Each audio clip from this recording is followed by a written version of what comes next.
Maurice Audin est mort le 21 juin 1957 à Alger. 61 ans, c'est le temps qu'il aura fallu à l'État français pour reconnaître sa responsabilité dans son assassinat.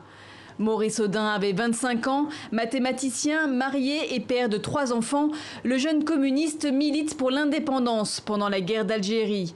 Suspecté d'aider le FLN, il est arrêté, torturé et assassiné par des militaires français, quand la version officielle, elle, parle d'évasion et de désertion pendant sa détention. Alors que les historiens s'accordaient sur le fait que Maurice Audin a fait partie, comme tant d'autres, de ceux qui ont été subtilisés, interrogés, torturés, disparus, très nombreux.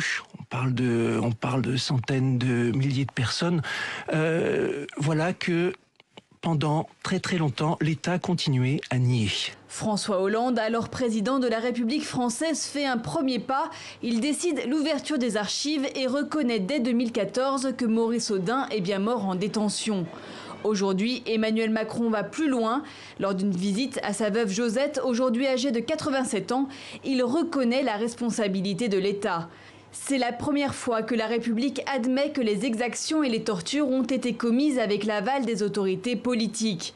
Une décision historique et un soulagement pour sa famille qui s'est toujours battue pour la vérité. C'est la reconnaissance par l'État du fait que, effectivement, les institutions de l'État, les institutions politiques ont donné la possibilité à l'armée de faire ce sale boulot. Emmanuel Macron appelle enfin au témoignage et promet également l'ouverture des archives sur tous les disparus de la guerre d'Algérie, qu'ils soient civils ou militaires, français ou algériens.